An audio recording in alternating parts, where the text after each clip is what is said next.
Ouf. Bon, aujourd'hui on va se mettre bien puisqu'on va faire voyager un peu Gustave. Et plus précisément dans le centre des États-Unis. T'es content mon bonhomme ? Bon, la destination n'est pas choisie au hasard, hein. C'est quand même la région du monde où il y a le plus de tornades. Car oui, bon, j'ai oublié de te le dire, Gustave, mais tu vas aller observer des phénomènes météorologiques extrêmes. Enfin, observer de très très près, quoi, hein. Tu vas subir, quoi, tu vas rentrer dedans. Je te rassure Gustave, on va y aller progressivement. Tu vas pas rentrer là-dedans direct, tu vois. Là, tu vas commencer par de la tornade soft, hein. Et puis on va monter crescendo, quoi, jusqu'à la tornade la plus violente de tous les temps. Alors, qu'est-ce qu'on ressent quand on a une grosse tornade à ses trousses ? Et d'ailleurs, est-ce que Gustave aura la moindre chance de survivre ? Ou va-t-il être déchiqueté ? J'espère que Gustave va se faire démolir. Merci, je te veux dans mon équipe. Ah bah merde, tu y es déjà. Qu'est-ce que tu fous là ? Va bosser. Bon. Retourne travailler. Envoyons Gustave au charbon pour enfin savoir subir la plus puissante tornade de tous les temps. Ça fait quoi ?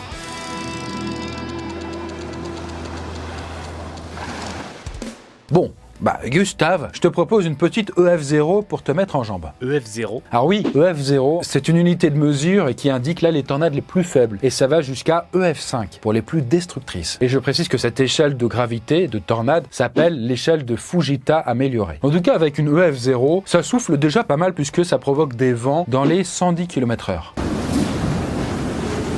Là, vous dites 110, ok, c'est une voiture sur l'autoroute, ok, bon, c'est du vent, ça va, c'est tranquille. Non, non. Taisez-vous, déjà. Mais il est complètement fou, ce mec! En fait, pour vous donner un élément de comparaison, en France, le vent moyen, sans tornade ni tempête, c'est environ 15-20 km/h. Après, bon, c'est assez variable selon les régions. Par exemple, sur les côtes, genre dans la Méditerranée ou la Manche, ça peut aller à 30 km/h, de moyenne, hein. Mais bref, une tornade avec des vents de 110 km/h, c'est clairement hors norme. Et en vrai, c'est un vent si puissant qu'en France, on ne peut l'observer que quelques fois par an dans des coins très précis. Alors Gustave, tu tiens le coup? Ça va? Ouais?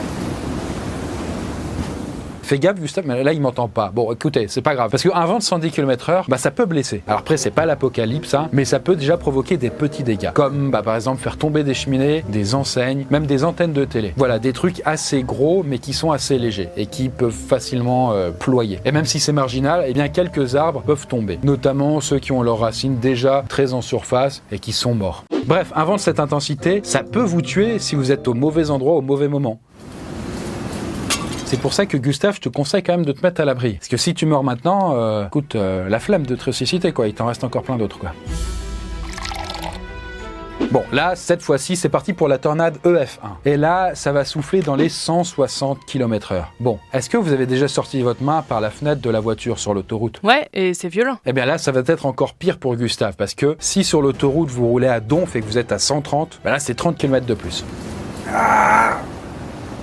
Et pour vous donner un point de comparaison, 160 km/h, c'était à peu près la vitesse des vents durant la tempête cataclysmique qu'a connue la France à la fin de l'année 1999. Alors après, attention, hein, une tempête et une tornade, c'est différent. Mais bon, je prends quand même cet exemple car en France, les tornades ne sont pas très violentes et encore moins nombreuses, hein. Il n'y en a pas plus de 50 par an. Ah c'est quand même fréquent. Non, c'est pas fréquent. Aux États-Unis, il y en a 1200 par an et elles sont beaucoup plus hardcore. Et donc là, qu'est-ce que ça fait une petite tornade à 160 km/h ? Déjà, beaucoup de bruit. On pouvait toujours crier et appeler, le bruit du vent était plus fort que nos paroles. On pouvait même pas se parler ici.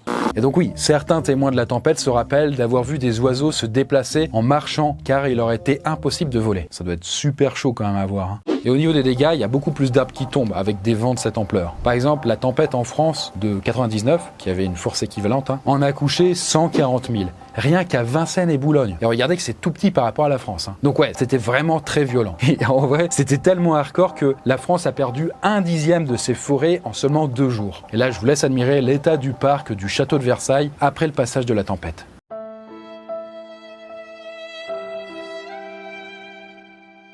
Et bien voilà, là dites-vous que Gustave est en train de subir une force équivalente. Bon là, par chance, le petit malin, il est chez lui, il entend le déluge dehors, avec les tuiles de la toiture qui sont en train de progressivement claquer et de s'arracher une par une. Ah putain, voilà. Le courant vient d'être coupé. Mais en même temps, ça m'étonne pas, hein. Le vent avait justement fait tomber des pylônes électriques en 99, ce qui avait privé 3 millions de foyers d'électricité, et en plein hiver, soit dit en passant. D'ailleurs, beaucoup de Français s'étaient alors rués dans les églises, mais pas pour prier. Ils venaient simplement demander des cierges pour s'éclairer. Dieu et lumière.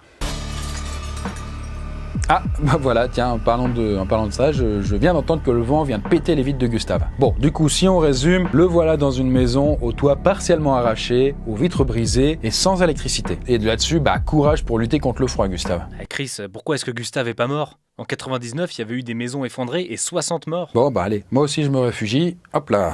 Bon, bah écoute, je te rappelle que même si c'était le même vent, la même intensité, bah une tornade et une tempête font pas le même bilan. Par exemple, la tornade de Gustave, le temps qu'elle traverse un peu le bazar, elle a duré qu'1 heure. Et elle est passée sur sa maison que quelques minutes. Car ouais, les tornades, ça se déplace. Au contraire, elle, la tempête, elle a chahuté des habitations pendant des heures et des heures entières, jusqu'à l'effondrement des moins solides.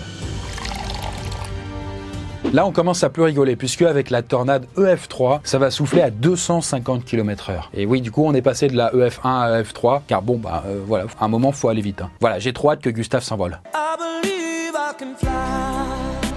Et pour ça, on va l'envoyer aux États-Unis comme prévu. Et du coup, pourquoi est-ce qu'il y a plus de tornades aux États-Unis ? Bah pour plusieurs raisons. Déjà, les tornades se forment dans les plaines et ce sont des régions très plates. Et pour avoir une tornade, il faut un gros orage. Et devinez quoi ? Ces régions sont très orageuses. En tout cas en été. Après, je vous avoue quand même que la formation d'une tornade, c'est quand même un phénomène très complexe. C'est pour ça que c'est aussi assez rare. Mais pour résumer le truc, l'étape 1, c'est que l'orage crée un vent vertical qui monte. Et c'est d'ailleurs ça qui va créer le nuage gris au-dessus du ciel. Ensuite, l'étape 2, c'est la géographie de ces régions qui fait qu'il y a également des vents latéraux. Et donc, quand ces vents verticaux et latéraux se rencontrent et se cumulent, le nuage orageux se met à tourbillonner sur lui-même.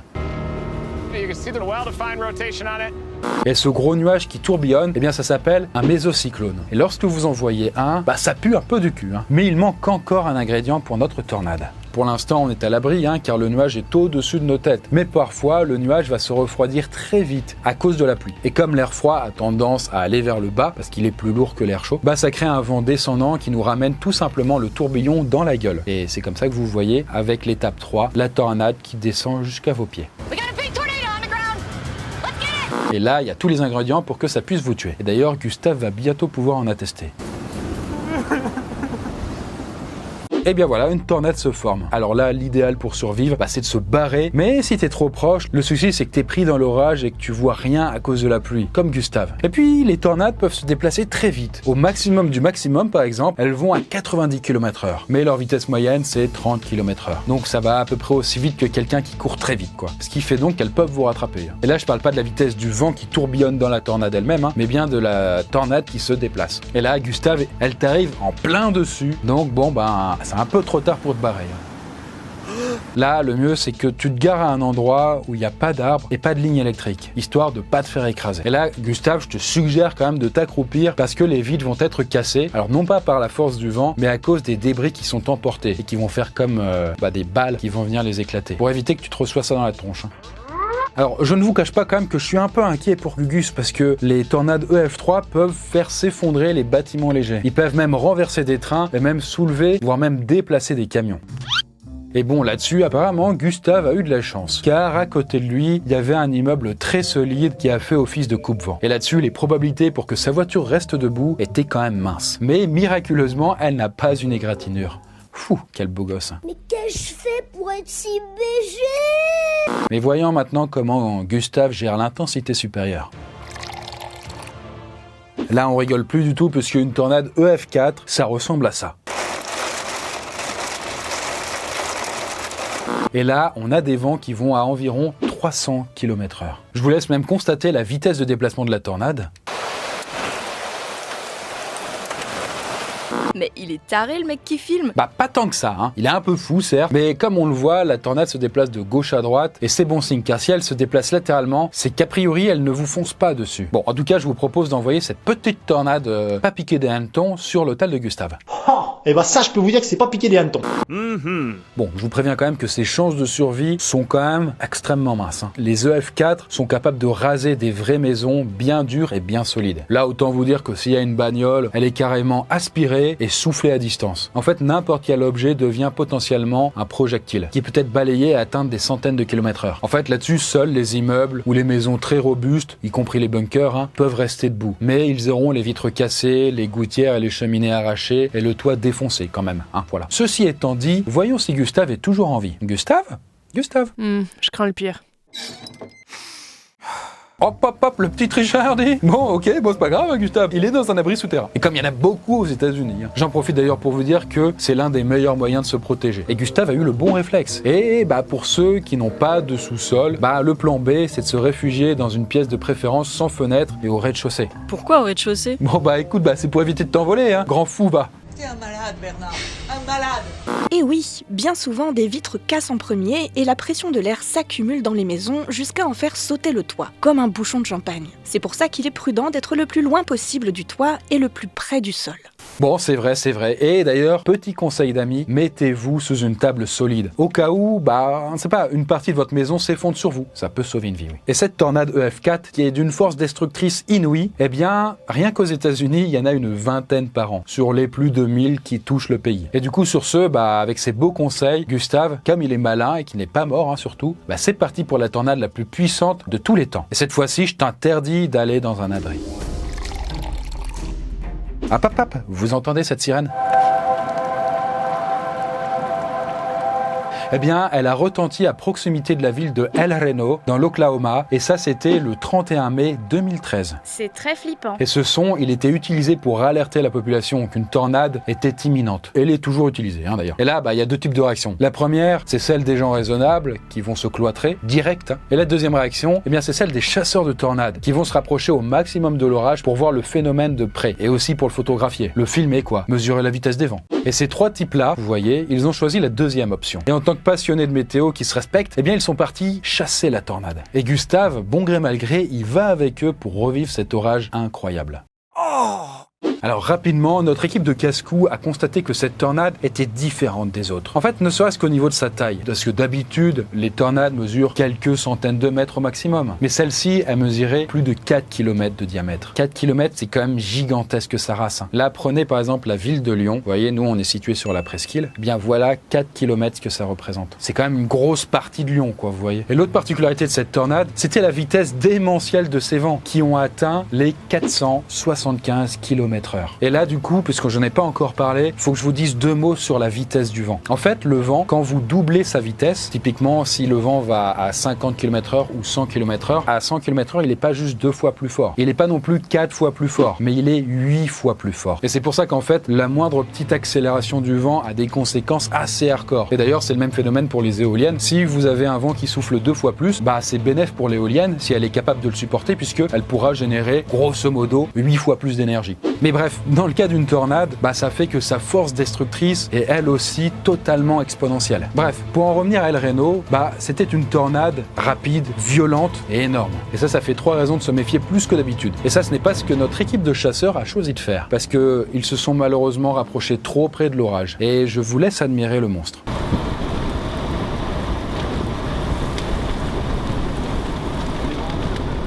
Et en tant qu'experts, bah, ils auraient dû savoir que le déplacement d'une tornade est quand même imprévisible. Mais c'est pourtant comme ça qu'ils se sont fait avoir. Parce qu'à un moment, la tornade a brusquement changé de trajectoire. Et elle a foncé sur eux. Le changement de trajectoire et l'accélération de la tornade, vraiment très marqué, aura eu raison de leur stratégie de chasse. Et la cerise sur le gâteau, je vous l'ai pas dit, mais c'est que cette tornade, elle allait à 90 km/h. Et là, par exemple, sur l'animation, bah, vous pouvez voir que la petite équipe avec Gustave s'est fait rattraper. Et leur petit nom, justement, parce que c'était vraiment authentique ce qui s'est passé pour eux, c'était Twistex. En tout cas, je suis désolé de vous l'apprendre, mais la voiture de nos chasseurs américains a été avalée dans les airs par la tornade. Et les 3 passagers, enfin 4 avec Gustave, ont certainement pu goûter au fait de voler sans elle, et ils sont décédés lorsqu'elle a fini par retomber par terre. En tout cas, voilà l'état de la vraie voiture des chasseurs après ce vol plané. Alors oui, bah, les tornades EF5 sont d'une violence extrême, ça on l'a compris. Elles peuvent faire voler les voitures sur des centaines de mètres ou même arracher les maisons de leur fondation. Pour autant, même si certains disent que rien ne résiste à une tornade EF5, c'est peut-être un peu exagéré. Par exemple, cette tornade-là, quand elle avait touché El Reno, elle n'avait tué au total que 8 personnes et fait 151 blessés. Bon, après, il faut aussi se dire qu'elle s'était arrêtée aux portes d'Oklahoma City. Évidemment, le bilan aurait été pire si elle avait assailli la ville. Il n'empêche que, sauf en cas d'imprudence ou en cas de malchance, eh bien, il est souvent possible de se protéger d'une tornade, même quand c'est la pire du monde. Et les scénarios malheureux, comme celui de Gustave, relèvent plus de l'exception que de la norme. Voilà, j'espère que cette vidéo vous a fasciné, et moi je vous dis à très bientôt dans la prochaine vidéo.